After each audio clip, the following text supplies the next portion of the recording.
Ir žinot, aš šiandieną kažkaip pagalvojau, kad būtų labai svarbu mums suprasti, kame yra ištakos šitos šventės, kurią mes švenčiame šiandieną. Jėzus Kristus, kada buvo šitoje žemėje, jis taip pat šventė Velykas, nors buvo gyvas ir dar nebuvo miręs ir dar nebuvo net prisikėlęs.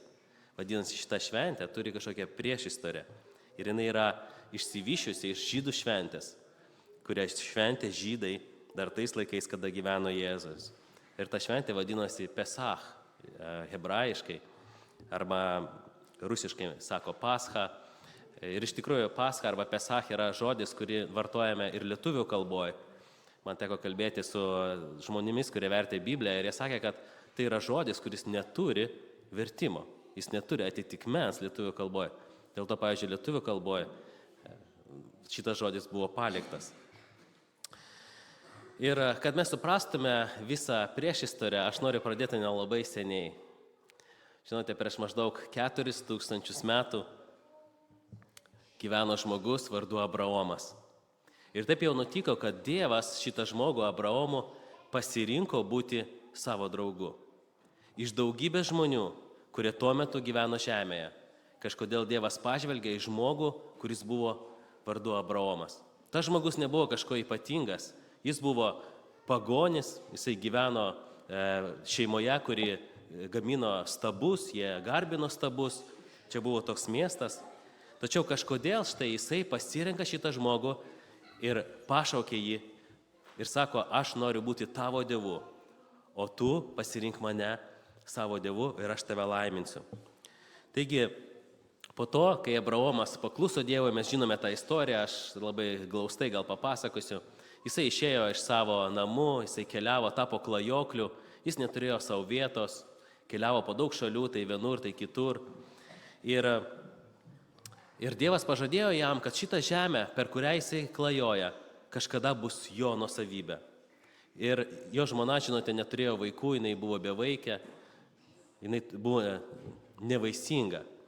Bet Dievo pažadas buvo tas, kad tu turėsi vaikų ir tavo vaikai paveldės šitą žemę.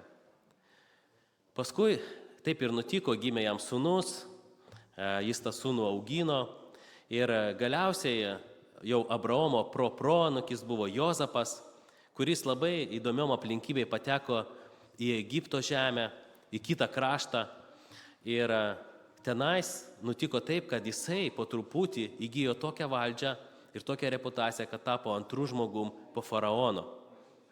Nors jo giminė buvo labai toli, tačiau šitoj šaly jisai tapo antras žmogus po faraono. Ir kada kilo didžiulis badas, Dievas panaudojo Jozapą, davė jam išmintį, kad išgelbėti tuometinį visą pasaulį nuo bado, nes visi žmonės galėjo išmirti. Bet štai Dievas duoda tą išmintį. Ir Jozapas, jisai norėdamas išgelbėti ir savo šeimą, jisai pakviečia juos visus į Egiptą ir jie apsigyvena Egipto krašte. Ir žinote, kada Jozapas buvo gyvas, tai šeimai labai gerai sekėsi.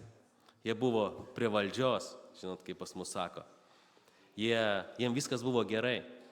Tačiau štai ėjo laikas, Jozapas mirė, praėjo 50 metų, tada 100 metų.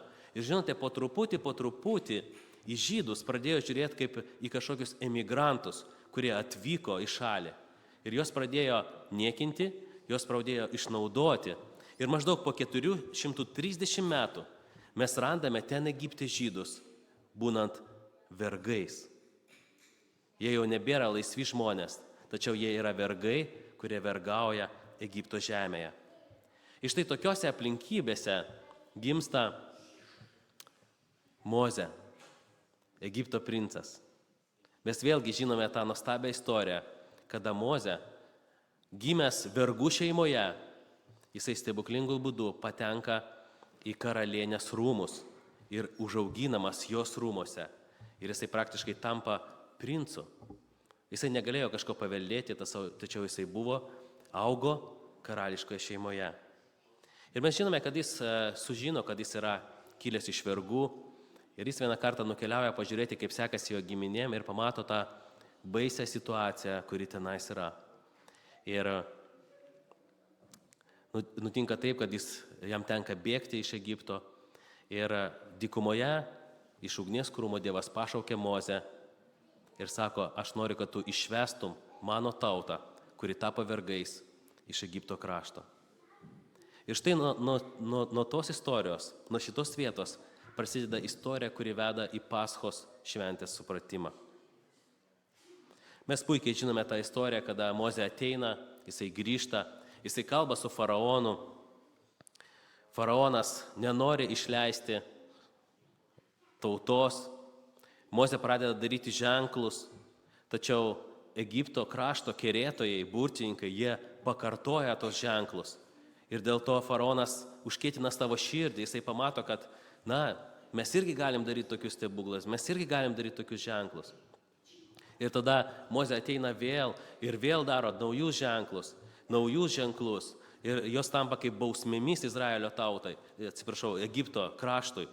Nes iš pradžių mes žinome, kad pavirsta vanduo krauju, tada varlės užeina, tada odai, tada musės, tada galvijų maras, tada votis visus žmonės aptinka ir taip toliau. Ir žinote, ateina laikas, po kurio Egipto žiniai, kerėtojai pasako, kad faraone, tai, kas jau dabar vyksta, tai jau yra Dievo pirštas. Tai jau nėra kerai, tai jau nėra burtininkavimas, bet tai yra Dievo pirštas, išleis tautą. Tačiau faraonas jau buvo taip užkėtinęs savo širdį, kad jisai nusprendžia to nedaryti. Ir vėl ateina naujos bausmės. Ir tada faraonas sako, gerai, aš išleisiu jūs, eikite ir pagarbinkite, vyrai, vyriška giminė. Mozė sako, ne, mes norim visi išeiti. Tada faraonas sako, ne, vėl ateina nauja bausmė. Faraonas sako, gerai, eikite jūs vyrai ir jūs moteris. Mozė sako, ne, mes turime išeiti visi, ir vaikai, ir gyvuliai. Ir taip kartojasi, kol neateina paskutinė bausmė. Ir žinote, pradeda kažkur nuo vidurio atsitinka taip, kad Dievas pradeda daryti atskyrimą tarp žydų ir egiptiečių. Pradeda nutikti taip, kad ten, kur gyvena žydai, pavyzdžiui, tame krašte, yra rami ir graži saulė. Tačiau tame krašte, kur egiptiečiai apsigyvena, tose aristokratiškose rajonuose, iš dangaus krenta kruša ir užmuša žmonės, gyvulius, visas pasėlius. Paskui ateina kita bausmė ir vėl žydai yra saugus, tačiau egiptiečiams nutinka kažkas blogo. Ir Dievas pradeda daryti tą atskyrimą, rodydamas, kad jis kaip viešpats Dievas, jis yra daug galingesnis už visus Egipto stabus. Ir žinote, jeigu taip rimtai panagrinėjus, galbūt tai kita tema, tačiau tai labai įdomu kada nors panagrinėti, kad kiekviena bausmė buvo nukreipta prieš kažkokį Egipto stabą. Ir Dievas savo ženklais, jisai pažemindavo tos netikrus dievus, tos stabus, kurias garbindavo egiptiečiai. Ir žinote, kada ateina paskutinė bausmė, po kurios jau faraonas išleido žmonės, atsitinka kai kas naujo. Šį kartą Dievas nebedaro atskyrimo tarp žydų ir egiptiečių. Žmonės patys turi padaryti šitą atskyrimą. Ir aš noriu paskaityti iš Išėjimo knygos 12 skyriaus keletą eilučių.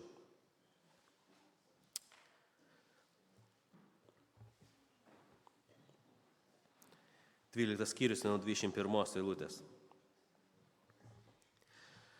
Mozė sušaukė visus Izraelio seniūnus ir tarė jiems: eikite, pasirinkite savo šeimoms avinėlius ir papjaukite Paschos avinėlį. Paėmę izopo šakelių ploštą ir pamirkę dubenyje esančiame kraujyje, apšlakstykite dubenyje esančių kraujų durų sąramą ir abis taktas. Ne vienas jūsų neįeina pro savo namų duris iki pat ryto. Juk praeis viešpats užmušdamas egiptiečius. Pamatęs ant durų sąramos ir staktų kraują, tas duris viešpats apeis ir neleis naikintojui įeiti į jūsų namus, jūsų užmušti. Štai tokį paliepimą Mozė šį kartą duoda žydams. Ir žinote, aš esu tikras, kad atsirado žmonių, kurie sakė, ką tu čia dabar nesąmonės, nedarysiu aš taip. Ir žinote, tie žmonės, jie nukentėjo tą naktį, o tie, kurie parodė tą paklusnumą, jie tampa gyvi. Ir žydai iš tikrųjų, jie paima avinėlius, jos išrenka, turėjo būti labai gražus avinėlis. Ir patepa durų staktas, jie visą naktį būna namuose. Ir kitą rytą, kada ateina rytas, kiekvienose namuose Egipto žemėje vyksta šauksmas, ašaros, nes į tos namus atėjo mirtis. Gal galėtumėte pakelti tos, kurie yra pirmagimiai savo šeimoje, vaikai, kurie yra pirmi.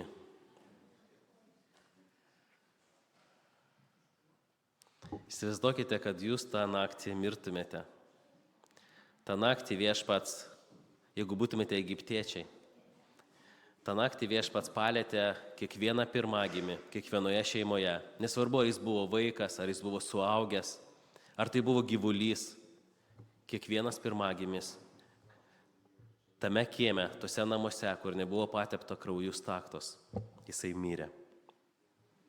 Ir kada Mozė sakė, paimkite Paskos avinėlį, mes taip verčiam lietuvių kalboje, bet iš tiesų ten parašyta, kad tegul jis paima paschą.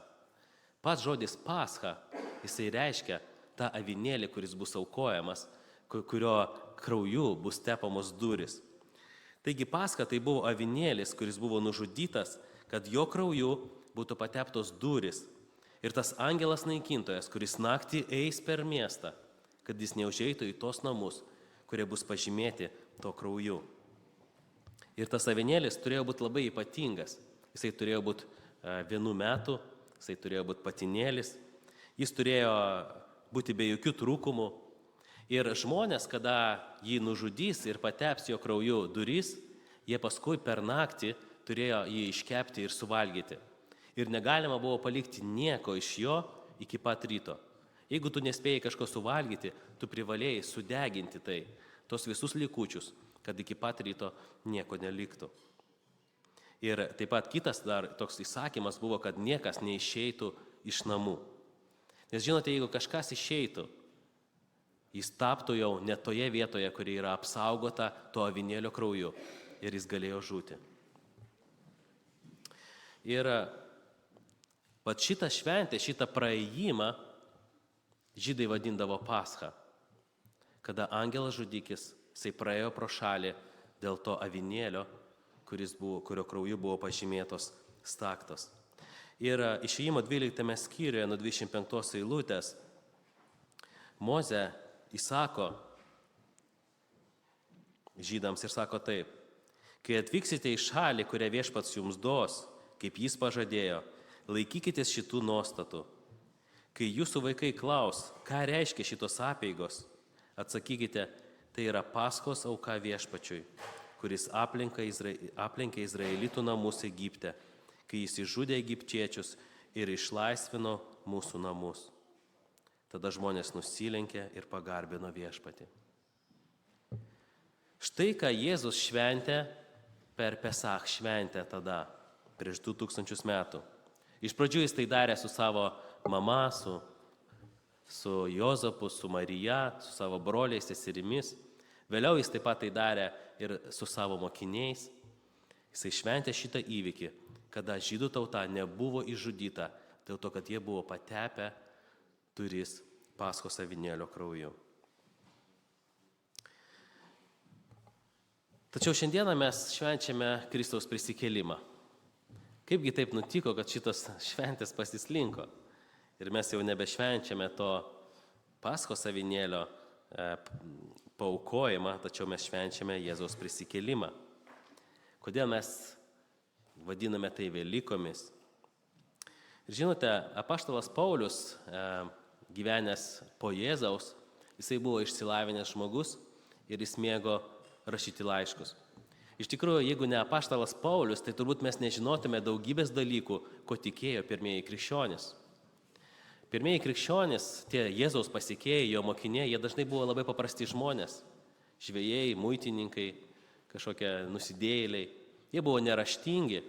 Tačiau apaštalas Paulius buvo be galo išsilavinęs. Ir tuo tarpu, kai Jėzaus mokiniai dažniausiai jie tarnavo Jeruzalėje, dar kažkokiose vietose, apaštalas Paulius buvo keliautojas. Jisai nuolat keliavo. Jisai keliavo, paskui sėdėjo kalėjime dar kažką. Ką veikti kalėjime? Nu, gali rašyti laiškus, ar ne? Arba ką veikti laive, kada tu toli plauki? Ten tekdavo plaukti kartais mėnesiais, ne taip kaip mes per porą dienų. Ką tu veiksi, kai mėnesį plauki? Nu, rašysi laiškus, ar ne? Taigi, daugiausiai išliko laiškų apaštalo Pauliaus. Ir jisai užrašė to, ką tikėjo tiem pirmieji mokiniai. Ir žinote, pirmą laiškę Korintiečiams, 5 skyriuje, 7 eilutėje, apaštalas Paulius rašo taip. Todėl išmeskite senąjį raugą, kad taptumėte naujų maišymų. Juk jūs esate nerauginti, nes jau paskerstas mūsų Paschos avinėlis Kristus. Iš tikrųjų, tos Paschos iškilmės, jos prasidėdavo po to, kai buvo papjaunamas tas avinėlis.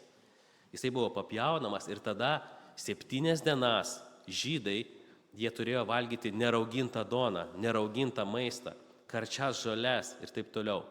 Taigi Jėzus, pavyzdžiui, taip pat jisai su savo mokiniais 7 dienas valgydavo tą neraugintą maistą. Ir čia apaštalas Paulius, jisai tarsi sulygina tos įvykius, kurie vyko tada seniai, prieš maždaug 1500 metų iki Kristaus, su Jėzumi. Ir jisai sako, kad jisai yra mūsų Paschos avinėlis, jis jau paskerstas ir jis yra Kristus. Taigi, mes suprantame iš šitų žodžių, kad pirmieji mokiniai tikėjo, kad kaip tada kažkada tas Paschos avinėlis išgelbėjo žmonės dėl savo kraujo, lygiai taip pat mūsų laikais Jėzus Kristus savo krauju išgelbėjo žmonės. Štai kodėl tai pavirto į mūsų Velykų šventę. Ir žinote, visas įstatymas, visas Senasis testamentas, jis visada rodydavo į Kristų. Jis visada rodydavo į tą, kuris ateis. Įstatymai, kurie buvo duoti žydams, jie buvo duoti tam, kad žmogus suprastų, kad jis nesugebės užsitarnauti teisumo, vykdydamas kažkokias taisyklės. O Paschos avinėlis, kurį Dievas liepė aukoti tada, jisai rodė į tą, kad kažkada ateis tas tikrasis avinėlis, kurio krauju bus išgelbėti visi žmonės. Ir nereikės vis iš naujo aukoti avių. Ir žinote, jeigu jūs nežinojote, kodėl Jėzų vadindavo Dievo avinėliu, dabar jūs žinosite. Čia būtent dėl šitų Paschos įvykių. Ir žinote, štai po tų visų įvykių maždaug praėjo 1300 metų ir gimė Jėzus Kristus. Jis atėjo į šitą žemę. Būdamas 30 metų, Jėzus pradėjo savo tarnystę ir jis ją pradėjo nuo to, kad nuėjo krikštytis. Jisai buvo šventas žmogus, jis buvo Dievo sūnus. Iš tikrųjų, jam krikšto nereikėjo. Tačiau, kaip jisai sakė, aš tai darau, kad įvykdyčiau visą teisumą, kad parodytų pavyzdį mums, kaip mes turėtume elgtis.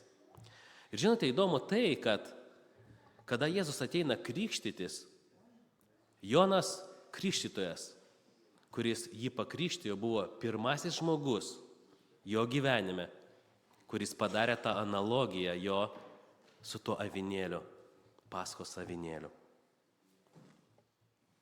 Ir noriu paskaityti jums iš Jono Evangelijos 1 skyriaus, nuo 29 eilutės.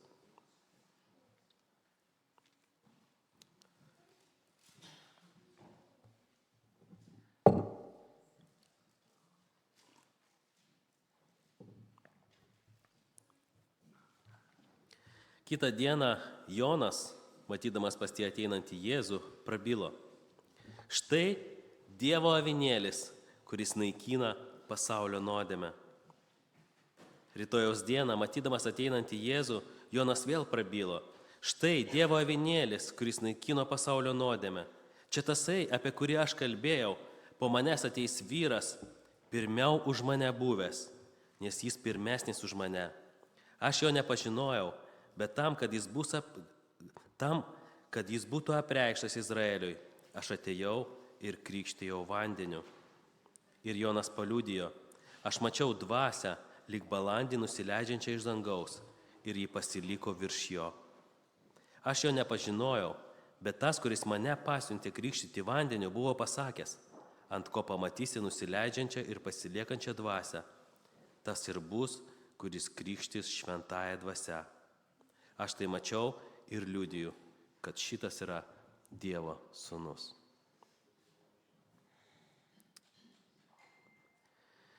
Žinote, Jonas Krikštytojas, jisai yra paskutinis Senojo testamento pranašas.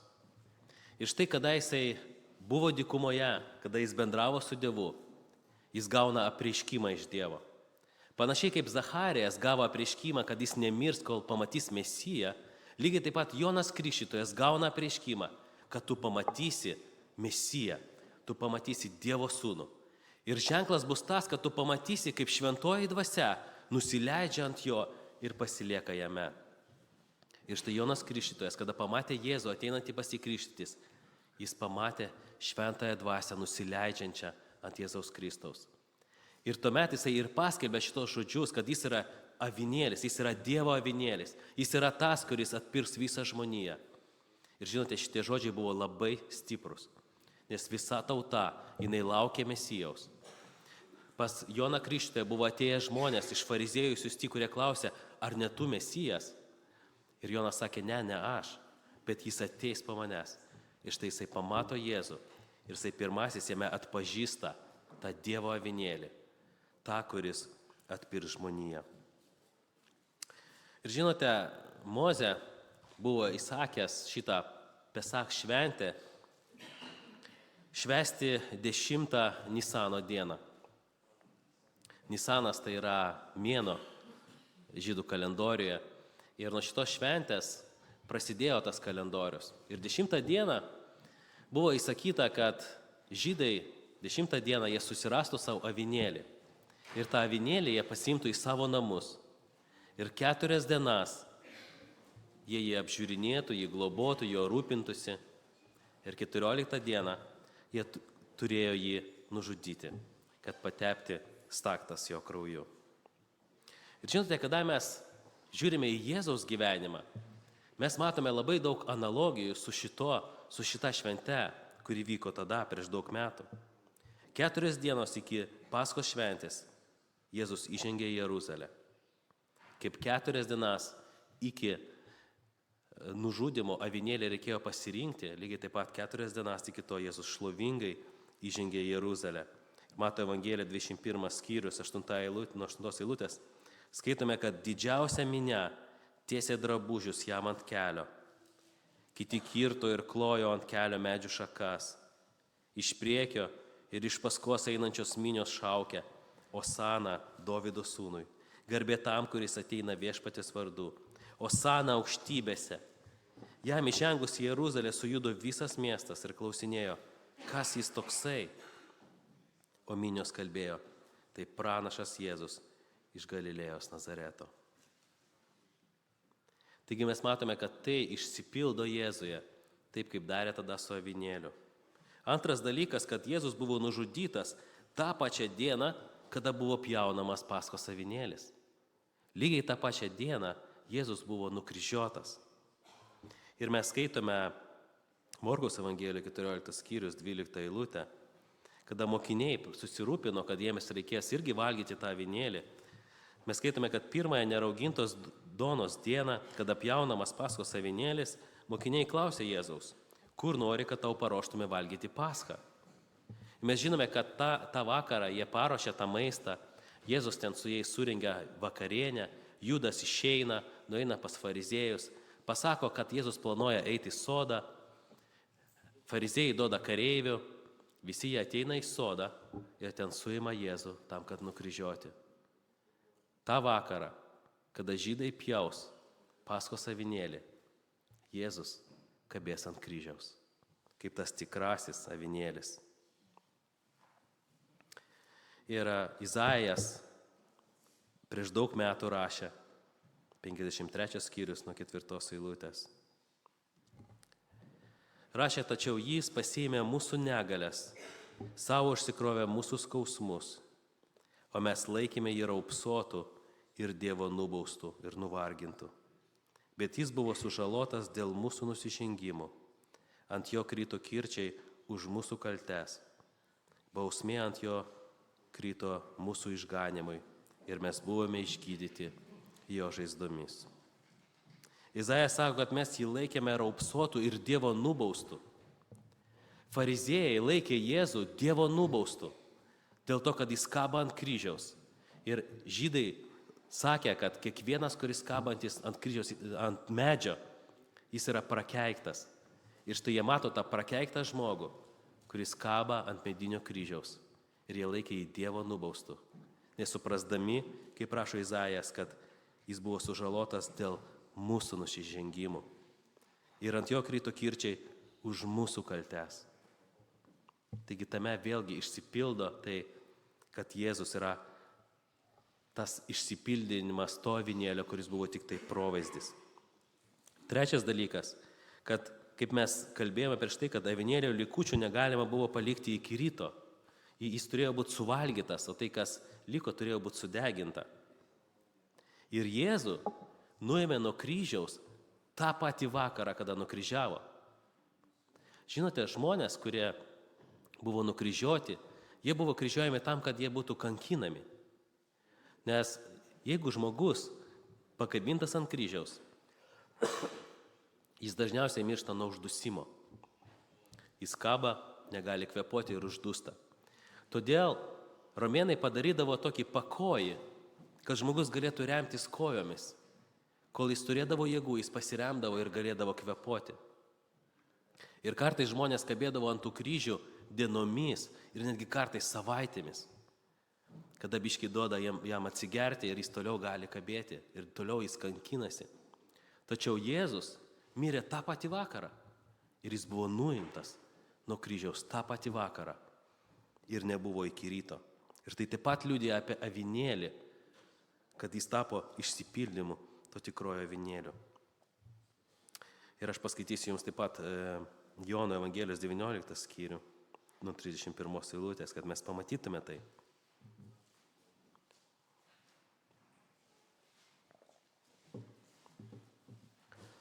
Kadangi buvo pasirinkimo diena ir žydai nenorėjo, kad kūnai liktų ant kryžiaus per šabą, nes tas šabas buvo didelės šventės diena, jie prašė Pilotą, kad nukryžiuotiesiems būtų sulaužyti blauzdikauliai ir kūnai nuimti. Tada atėjo kareiviai ir sulaužė blauzdas vienam ir antram, kurie buvo su juo nukryžiuoti. Priėjo prie Jėzaus ir pamatė, kad jis jau miręs, jie nebelaužė jam blauzdų. Tik vienas kareivis ietimi perdūrė jam šoną ir to jau ištekėjo kraujas ir vanduo. Taigi mes matome, kad iš tikrųjų, kada mes gilinamės į tą auką, Paskos avinėlio auką, mes matome ją kaip simbolį arba pranašystę apie tai, kad kažkada ateis tas tikrasis avinėlis, kuris vienam kartui, visiems laikams, vieną kartą mirs už žmonių nuodėmes. Ir daugiau nebereikės aukų, jos liausis, nes nebebus daugiau reikalingos. Ir Dievo sūnus Jėzus Kristus, jisai mirė vieną kartą ant kryžiaus, tam, kad amžiams išteisintų tos, kurie tikės jo. Ir angailas naikintojas, jis nesunaikino žydų, kurie buvo pateptose kraujų namuose. Taip ir dabar pražūtis ir pragaras, jinai negali ateiti į gyvenimą tų žmonių, kurių sielos, kurių širdis yra pateptos Jėzaus Kristaus krauju. Ir jeigu šiandieną tu tiki, kad Jėzus Kristus mirė už tavo nuodėmes, jeigu tu pasirinki jį būti tavo viešpačiu, jis patepa savo krauju tavo širdį. Ir pragaras, pražūtis, naikintojas praeis pro šalį, nes nebeturės dalį tavyje. Žinote, vis dėlto yra vienas didelis skirtumas tarp to avinėlio, kuris buvo paaukotas Mozės laikais, ir tarp to, kuris buvo tikrasis avinėlis Jėzus Kristus. Skirtumas yra tas, kad tikrasis avinėlis neliko miręs, jis prisikėlė. Ir pastorius vakar vaikščiojo, su žmonėm kalbėjo ir klausinėjo, ar žmonės tiki to, kad Jėzus prisikėlė, kad jis yra gyvas. Žinote, kiekvienam iš mūsų šitas klausimas anksčiau ar vėliau ateina. Šiandien aš važiavau į bažnyčią ir mačiau žmonės grįžtančius iš mišių. Šimtai žmonių grįžta. Keli iš jie tiki, kad Jėzus Kristus iš tikrųjų buvo prisikėlęs. Kad jis iš tikrųjų dabar, tiesiog šiuo metu, jis yra gyvas. Ar mes to tikime? Ar mes negalvojame, kad tai yra mitas? Kad tai kažkokia istorija graži? Arba kad Jėzus paskui, kai prisikėlė, vėl gyveno ir paskui mirė galiausiai savo mirtimi? Apaštalas Paulius pirmam laiške Korintiečiams rašė labai įdomius žodžius.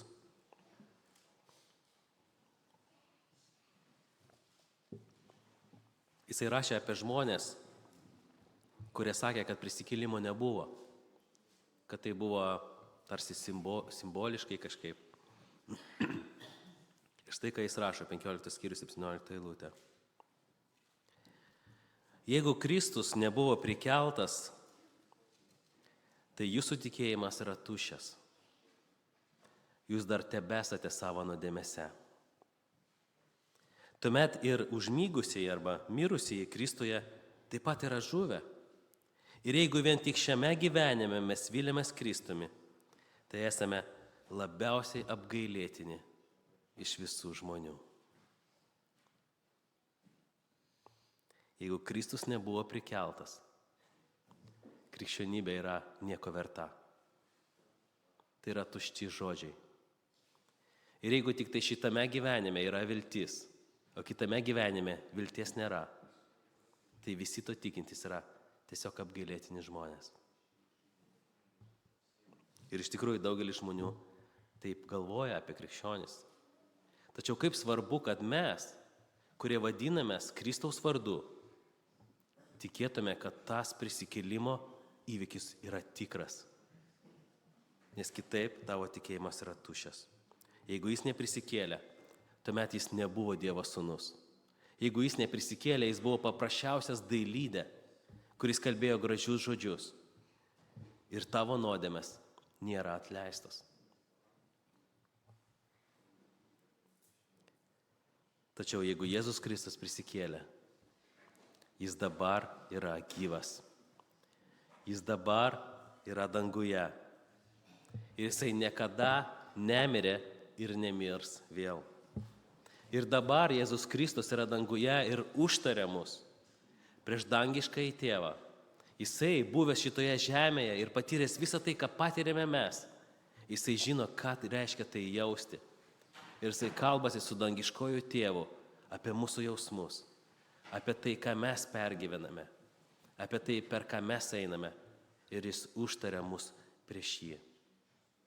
Jeigu jis yra gyvas, jis ateis antrą kartą į šitą žemę, kaip žadėjo, kad paimti savo bažnyčios. Ar tu priklausai jo bažnyčiai? Ar ateis jis pasimti tavęs? Ar tu būsi ten su juo? Ir jeigu mes tikime, kad jis yra gyvas, mes vykdome jo valią, mes paklūstame jam, nes tai būtų išmintinga. Jeigu viskas nesibaigia šitą žemę, išmintinga būtų įsiklausyti į tos žodžius, kurias sakė amžinas prisikėlęs tėvas. Nes mes vieną dieną ateisime prie jo kojų. O dabar, jeigu mes tikime, kad jis gyvas, tai mums reikia džiaugtis. Mums reikia džiugauti, linksmintis. Žydai tai darė 7 dienas. Kiek dienų ruošiatės jūs švęsti? Jėzaus prisikėlimą. Kiek ruošiatės jūs džiaugtis? Džiaukimės, kad jis yra gyvas. Džiaukimės, kad mūsų nuodėmės yra iš tiesų atleistos. Džiaukimės, kad jis gausiai išlieja šventąją dvasią į mūsų gyvenimus, kaip padėjėja, kaip globėja. Džiaukimės, kad mes turime vienas kitą, kurie atpirkti Kristaus krauju. Pasižiūrėkite vienas į kitą.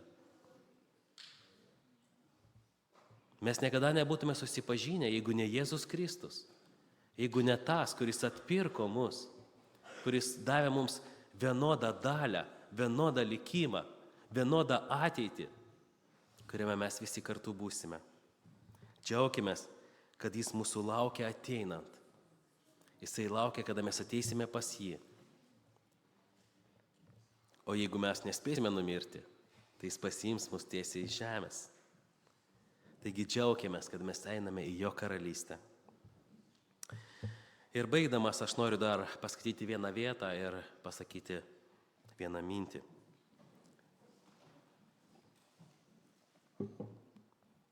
Žinote, Jono Evangelijoje, 18 skyriuje, 28 eilutėje yra labai įdomus žodžiai.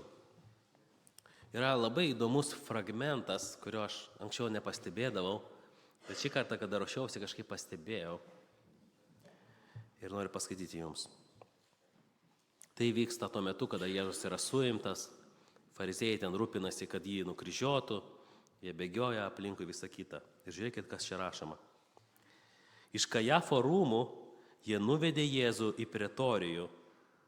Buvo ankstyvas rytas.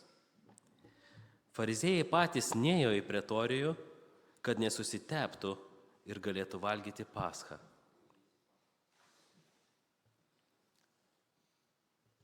Fariziejai, kurie rūpinasi, kad Jėzus būtų nužudytas, jie neina ten, kur pagoniška vieta, kad nesusitepti ir grįžti namo ir valgyti paskos avinėlį.